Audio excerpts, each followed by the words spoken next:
Well, got an interesting one today. Got a barn find that I'm going to take a look at. It's a hell of a big canvas for somebody. Interesting things out here in the field. Nice T-bird. But yeah, supposedly there's an elf in this barn. So let's go have a look. Alright, what's behind the door? Let's see.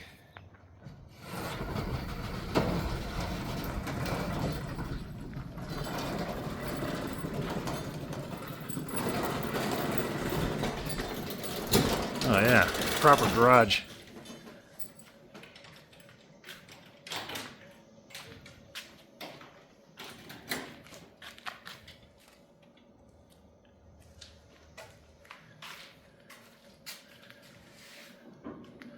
Still don't see the car yet.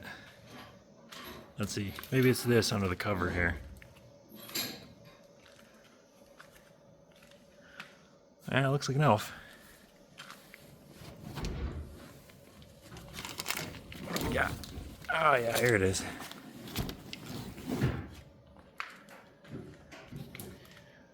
Yeah, not too bad looking. Well, he managed to drag it out from over there to over here. Had to use the Dodge to pull it out. Brake seemed rather stuck. But overall, not too bad. I'm sure it'll be interesting once I get into this project. Interior's been all blacked out. But woodwork's still in good shape. Still got the door bins.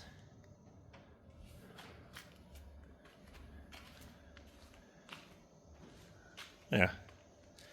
Interesting color, but let's have a look in there. Yeah, evidence of rodents. Typical.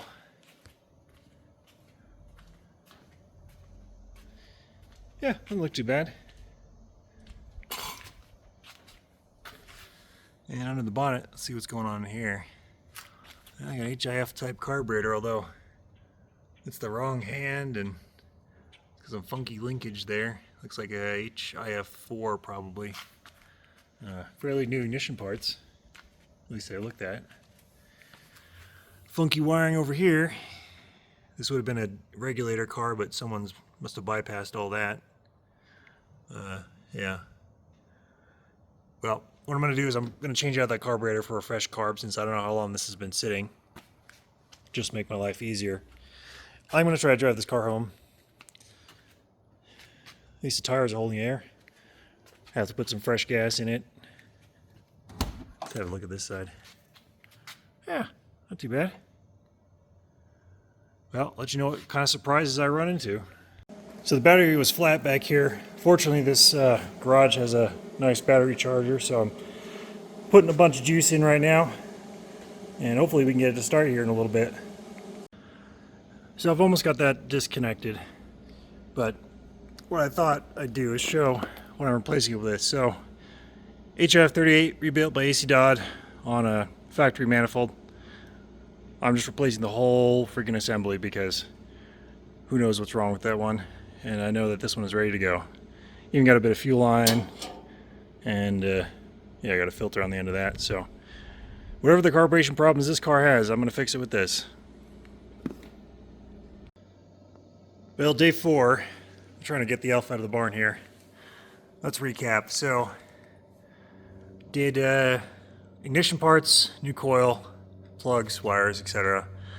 I switched the entire intake carburetor assembly for the one off of my red car, which is running really well. So now that it seems to run okay, I noticed that I've got a bunch of fuel coming out of the overflow pipe. And I'm going to go ahead and do a fuel pump change today because it just seems like there's too much pressure. So that's where we are. I also found a bad wheel bearing back here, so I went and changed that out the other day. It was just about to rip off the hub. It was amazingly bad, so glad I was able to change that in time. And yeah, today's fuel pump day, but I think once I get the fuel pump sorted out, I'll be able to try and drive it home. So that'll be kind of exciting. Well, we're driving on the highway, and speed seems rather excessive on the speedometer, so let's assume the gearing's wrong. And coolant temperature gauge seems to work okay. Oil pressure's about 30. We're or so at speed. Don't know if the amp or the battery gauge works. Steering is quite wandering. It shakes madly on the highway. Brakes are terrible. They'll rattle your teeth out. Yeah, it is a lot of suspension type work, and it seems to not want to start after you've been running it for a bit. So I'll have to look into that. Shocks are very flat, but overall it seems to be driving well. Like I said, full temperature gauge is nominal, and I'm pushing it at 5.5 on the tach, assuming that's accurate. Yeah, definitely a lot of work on my hands ahead of me. So here's a good example of the horrible brake judder noise.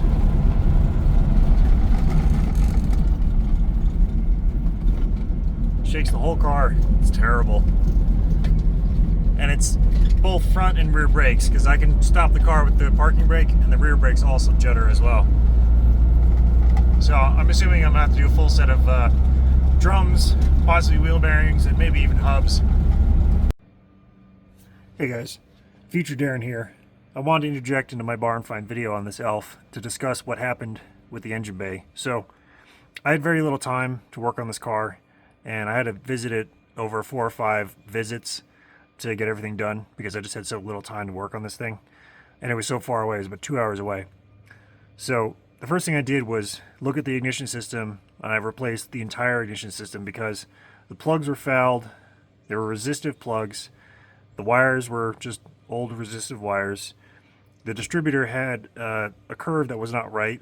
It was just worn. So replaced everything with new BP6 plugs, non-resistor, high performance wires from PowerSpark, the recurved 45D distributor, and matching high power coil for the module that's in here. So I just replaced the whole ignition system completely because I knew that I would want to be running this system anyway, and this would give me the most ignition power so that I could run a clean burn on the carburetor at some point in the future. But I just knew that I needed the power to get it home. And I said it was about a 2-hour highway drive to get this car, so I didn't want anything to happen while I was taking the trip. The second problem was this car had the HIF4, and I didn't know what the condition was.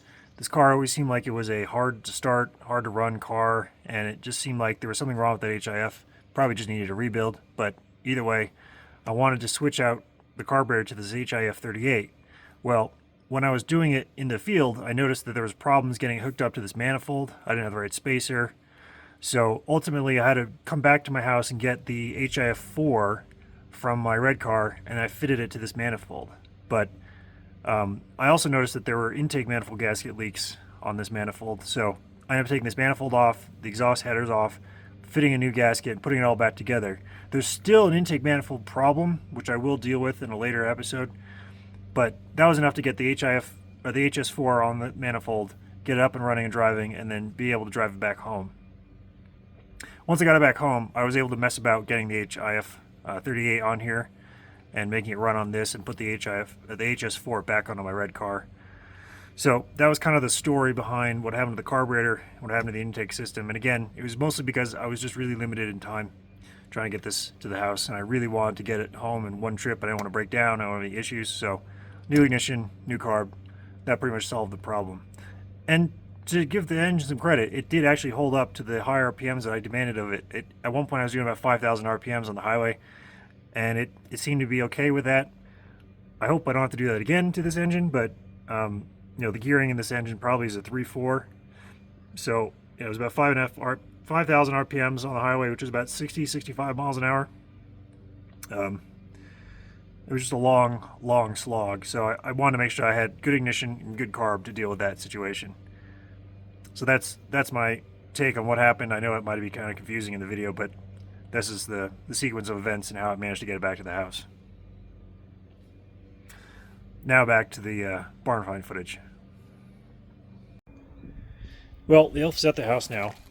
It was a rather harrowing drive. So, like I said, the wheels and tires, there's something going on here. I'm about to get a new set of tires. I think there might be a flat spot or something on these, but yeah, bad tires, brakes all around just seem really bad. It did accelerate and seem to perform well on the highway. I was doing about 5,000 RPMs at one point, during my drive, and you saw that in some of the footage. But yeah, this thing basically needs a full suspension rebuild. I know there's quite a bit of rust in like the rear subframe, sills and things like that. That's another project, but at least it's at the house and I can start working on it as I find time between other projects inside the garage. So stay tuned for future episodes on this. I know I'm going to have little projects here and there that I will be able to release as shorts, but other than that, I'm going to go through this car and yeah, make it a lot nicer of a vehicle to own and drive. So if you like that video, let me know in the comments below what you think. And if you have ideas or suggestions on what I should do to this, like I said, put them down in the comments below. So thanks for watching, and I'll see you guys soon.